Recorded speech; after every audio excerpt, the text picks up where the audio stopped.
Welcome to Spectrum of Innovation.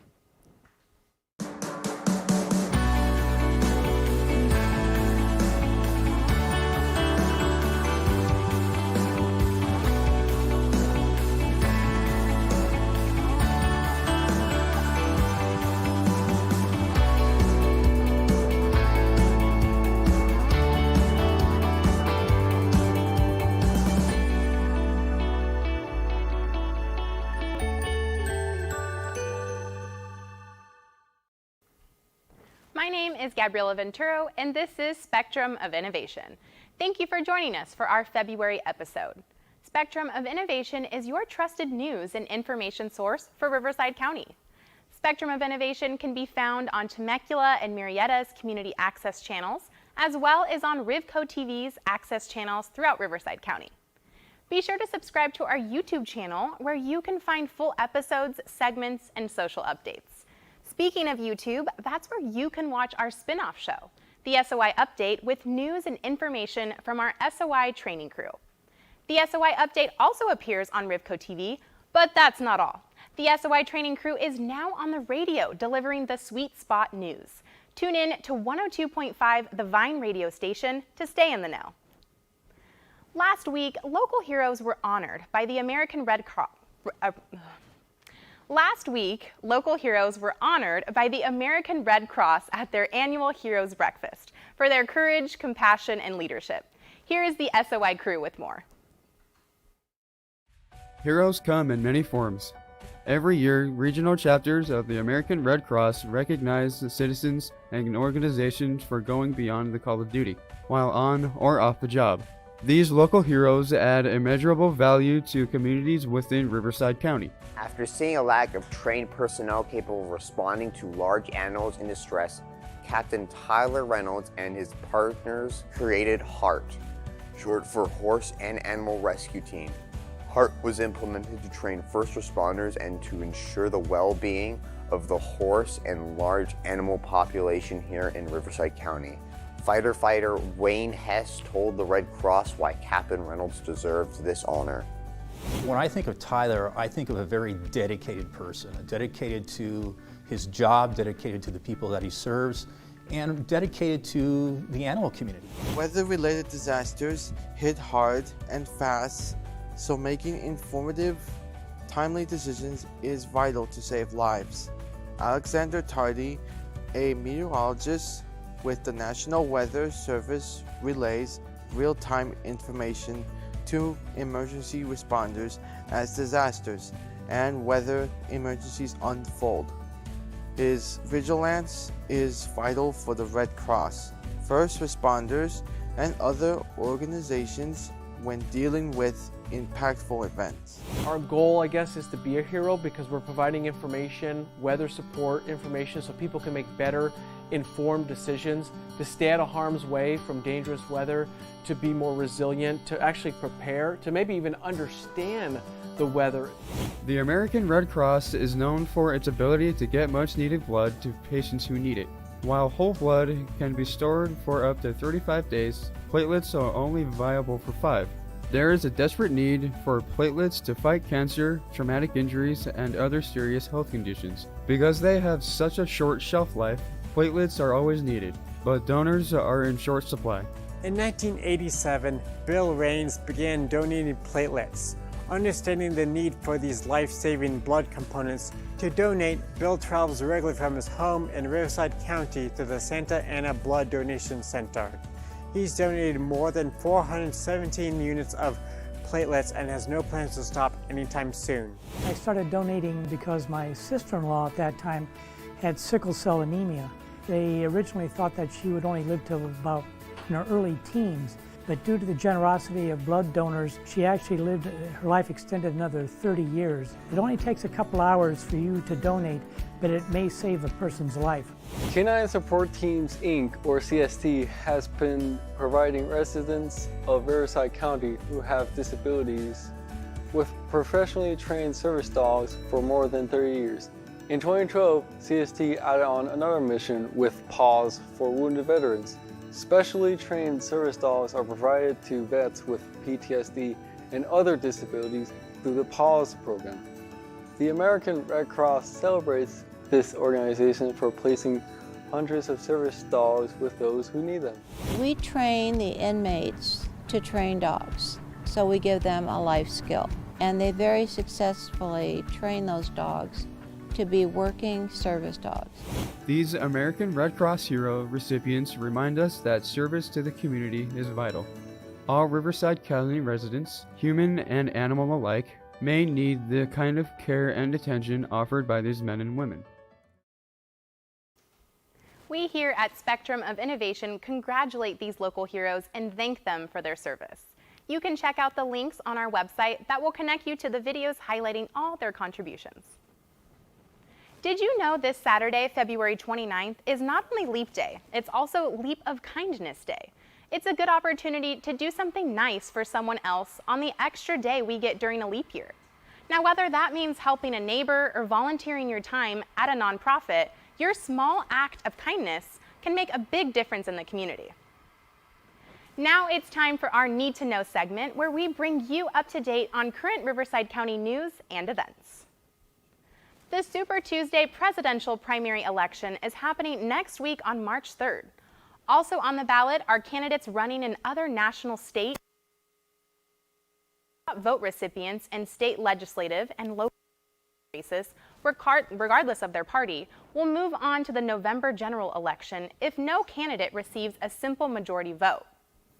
United States Representative District 42 is also on the ballot, which includes part of western Riverside County and has 3 candidates vying for the seat, including the 3-term incumbent, Ken Calvert.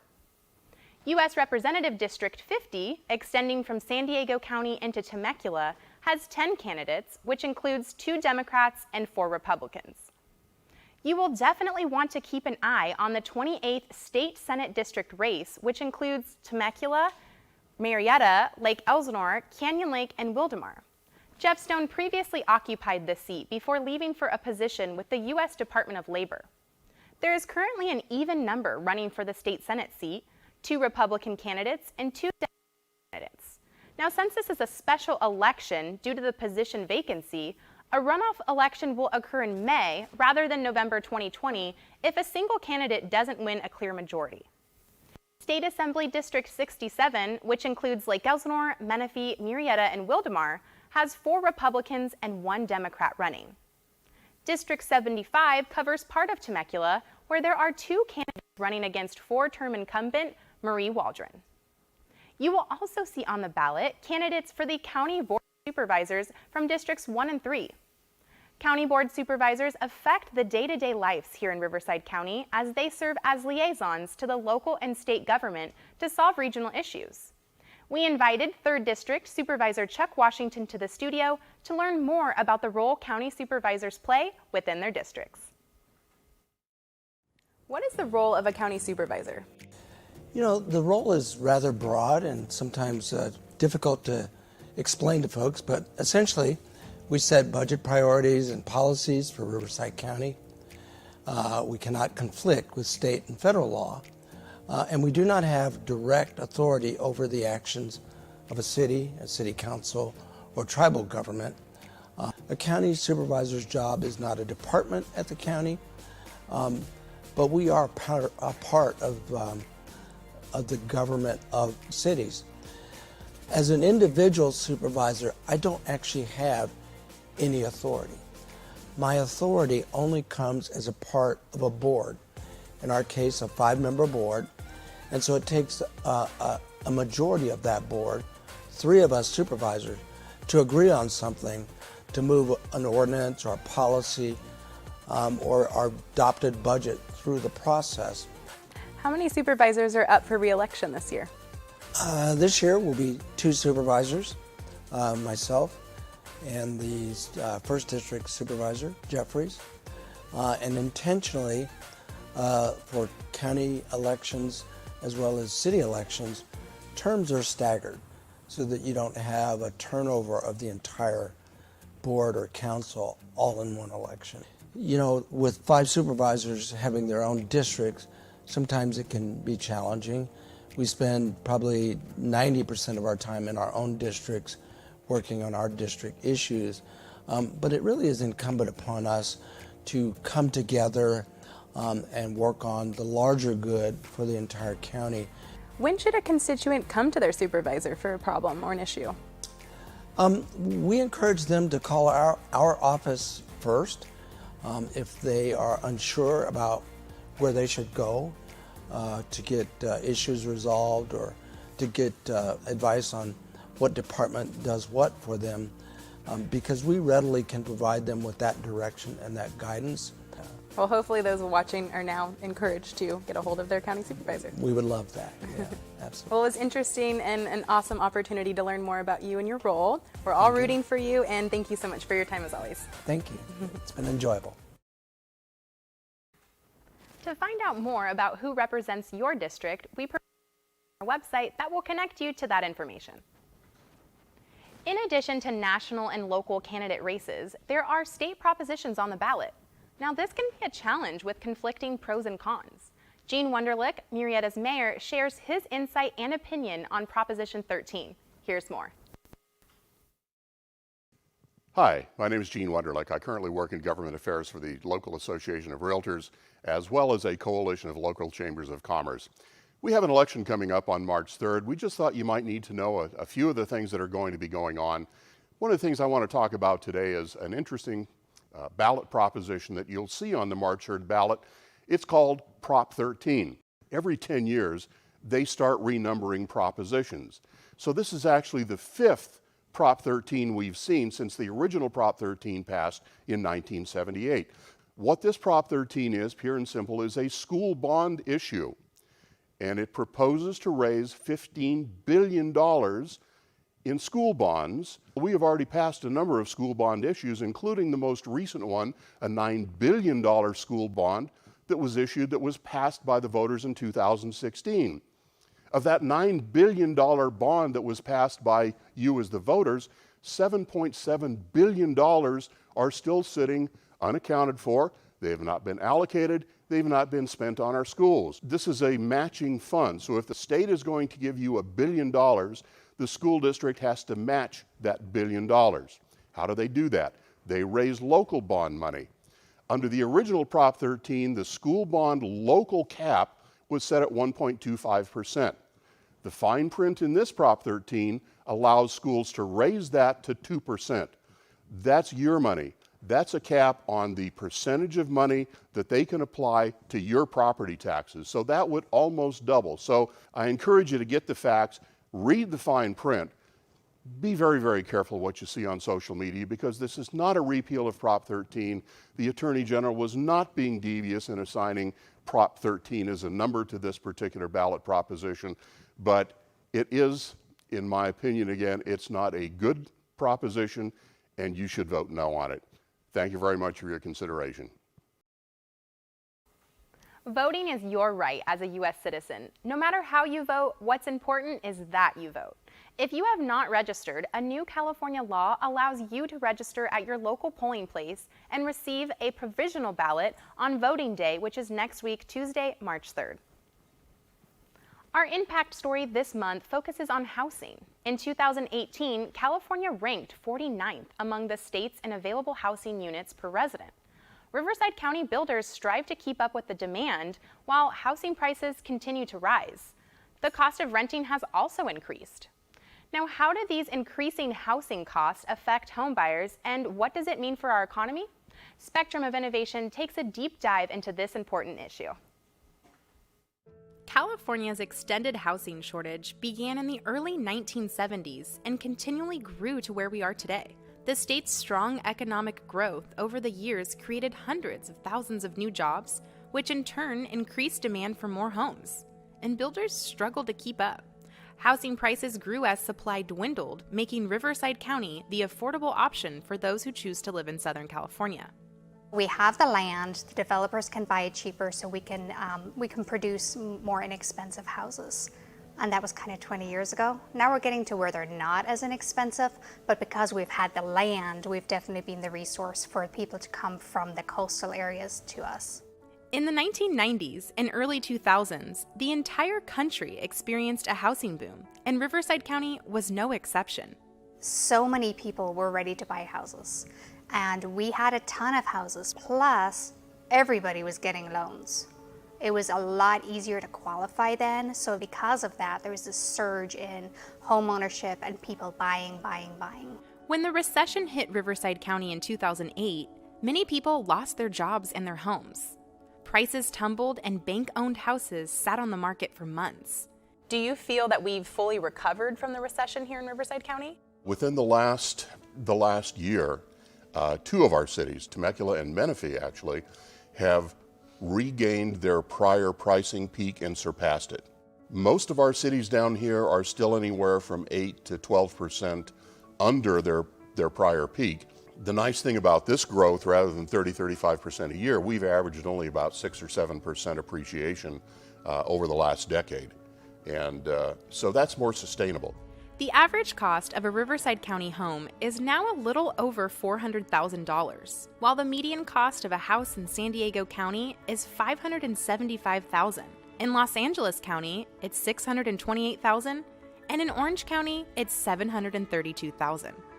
Locally, thank heavens our cities are building some new homes, because our inventory of existing homes has dipped to a 2-year low in January.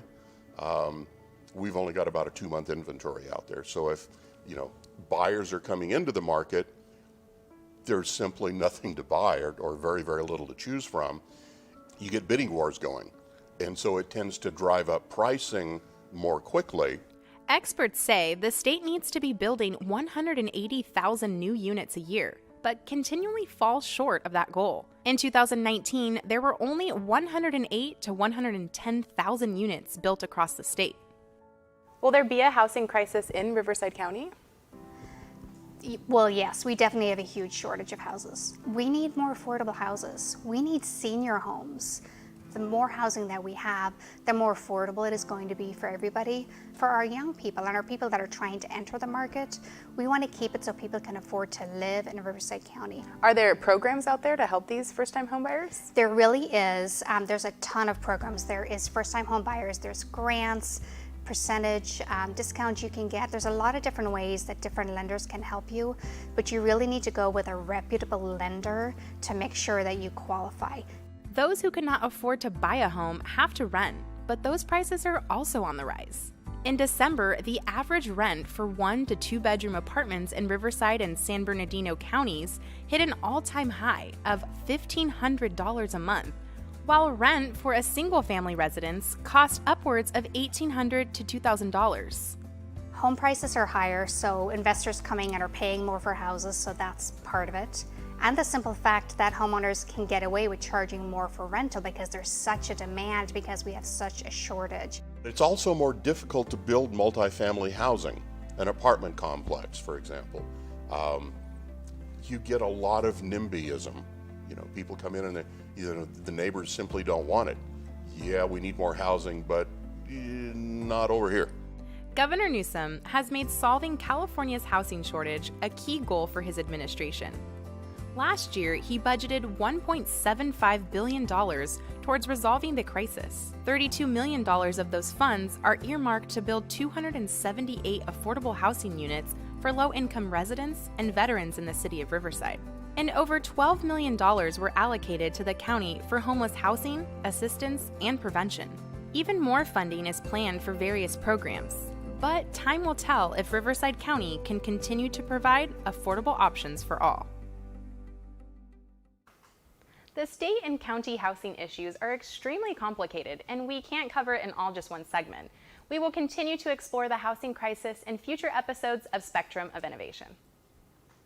After serious issues over the years, county votes nationwide, Riverside County has gone to great lengths and expense to avoid any mishaps. During the last 20 years, the county has spent $31 million to keep voting equipment up to date, and voters will see even more equipment changes. Our Voice of Innovation segment looks at what you can expect when you go to the polls, as well as how our votes are tallied and kept secure. Riverside County was the first in California to utilize touchscreen voting technology. These machines were considered state-of-the-art 20 years ago, but required continuous upgrades to keep from becoming obsolete. Riverside County's Registrar's Office is committed to providing a smooth voting process in 2020 and has made a substantial investment in proprietary equipment to ensure votes are recorded accurately and efficiently. Previously, we were using technology that was developed in the late 90s, so we're on to more updated technology that's more secure, and it is a lot more efficient. All voting technology has to be certified at the federal level and then certified at the state level in order to be purchased by counties. In February 2019, Secretary of State Alex Padilla directed Riverside County and others to replace their voting machines as they failed to pass the latest security standards. To comply, the county leased 700 ICX voting machines at a cost of approximately $9 million, with $6 million provided by the state. These machines are secure. They're not connected to the internet in any way. They don't record votes. They are a ballot marking device. You select your choices on the touchscreen, and then the ballot prints out on a printer next to it, and then that ballot is dropped into a ballot box, and that's what gets counted. In prior years, the stringent certification requirements caused a shortage of voting machines, and county election officials had no choice but to expand the use of the vote-by-mail ballots, which are now a critical part of Riverside County's election system. 75% of Riverside County already votes by mail, so you could get your ballot about 29 days before the election, study your material, and then vote it at your own convenience. So it used to be that you had to pay your own postage on your vote by mail ballot, but the law changed, and so now all vote by mail voters receive a postage paid envelope, and you have options for returning it. You can put it back in the mail, you can go to drop-off centers, or you could go to your polling place on election day and drop it off that way. Those who choose to cast their ballots at the polls on voting day are not required to use the new machines. It's up to the voter if they want to use the unit or if they would just want a standard paper ballot. If they're vision impaired, then they would just let the poll workers know that they would want to listen to their ballot. The poll worker would activate an audio session on the system, and we have headphones and a audio tactile interface, which is basically a remote that has Braille on it. Previously, the county's outdated ballot counting equipment caused the total votes cast in the November 2018 election to take over a month to tally. New technology increases vote counting from 20,000 vote-by-mail ballots a day to 80,000 a day. The counting of in-person ballots on Super Tuesday should increase to a rate of 90,000 per hour. All the ballots are counted at the Registrar of Voters office. We have 10 high-speed scanners that will then start reading those ballots, and then we will produce results every hour. When you vote next Tuesday and again in November, whether it's using a mail-in ballot or via a new voting machine, know that the county is working hard to provide a smooth voting process for all. Next week, take advantage of our new voting technology and make your voice heard. To find out more about the Registrar of Voters and all they do for county voters, go to our website and we will connect you with a link. And now it's time for the Good to Know, where we keep you in the know about Riverside County's community events. SOI team member Erin Perris is here to help me share the information. Take it away, Erin. Thank you, Gabriella. I'm happy to be here. Are you looking for some fresh produce, locally crafted items, and something to do this weekend?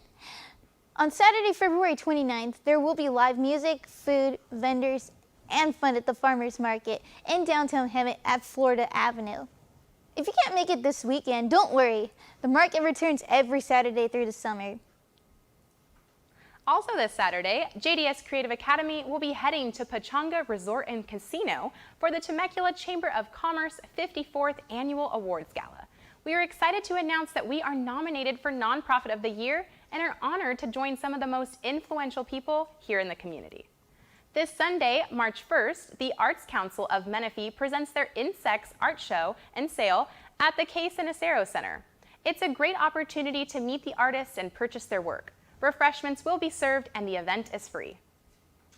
Are you kids interested in science? Take a trip down to the Western Science Center in Hemet for science on Saturday, March 7th. The museum is full of fun activities and interactive learning opportunities. Admission is affordable at $6 for children and $8 for adults. Also on Saturday, March 7th, you can try out to be a seasonal lifeguard for one of our state parks. Swim for Employment is hosted by Lake Perris State Recreation Area. Arrive at 9 a.m. and bring a completed application. You must be in excellent physical condition, possess a valid California driver's license, and have a good driving record. Minors need a parent or guardian to be present on the day of the swim test. There's a lot going on March 7th. You can head to Murrieta for the 15th annual Tour de Murrieta race weekend, where you can watch the most competitive race teams in California cycle through historic downtown.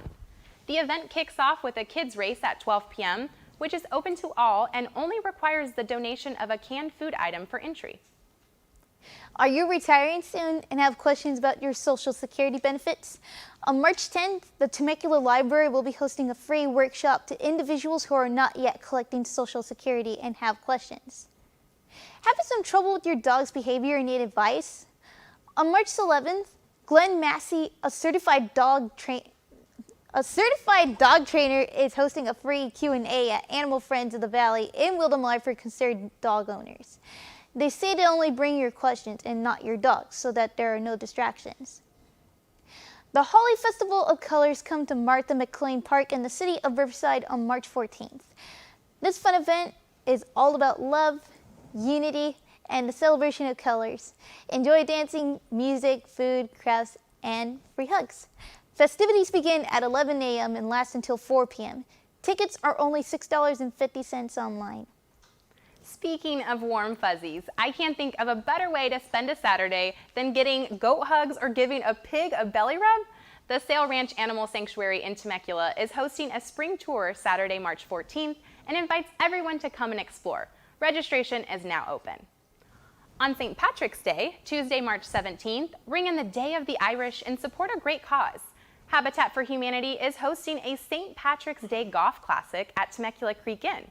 Enjoy food, drinks, and fun while supporting deserving Riverside County residents. Maybe dancing is more your thing. If so, party with the Irish for St. Patrick's Day at Shamrock Pub and Eatery in Murrieta. Enjoy entertainment and green beer with a side of corned beef and cabbage. Tickets are just $15 and doors open at 11 a.m. The Lake Elsinore Outlets present the amazing outlet race on Saturday, March 21st. Don't get left behind as you and your family make it through the giant inflatable obstacle course. Win a pot of gold or one of the many other great prizes. Before we go, we want to remind you that the final competition deadline for DigiFest Temecula 2020 is March 22nd. Here's more information. DigiFest Temecula 2020, a 3-day digital arts experience. Enjoy galleries, exhibits, food, drinks, and live music. Network with our A-list guests, keynote speaker Jess Paul, actors Roman Dean George and Teddy Lane Jr., professionals from animation, gaming, and more. Support your favorite films and other digital submissions from artists and content creators. Get more info and purchase your passes today at digifesttemecula.org.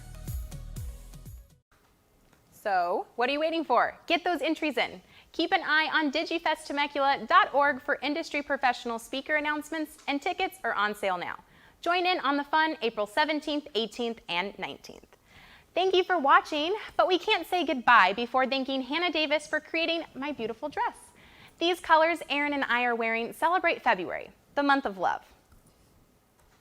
That's right. And that's it for February's episode. And remember to vote next Tuesday. We thank you for watching. If you would like to catch up on previous episodes or find more details on any of our stories, please visit our website at spectrumofinnovation.org. Also, be sure to subscribe to our YouTube channel where you will find our job training SOI updates, my social updates, and all the past Spectrum of Innovation episodes and segments. Remember to also listen to the Vine Radio 102.5 to hear our SOI training crew hard at work. I'm Gabriela Venturo. And I'm Erin Flores. We'll see you next month on March 26th. For now, SOI out.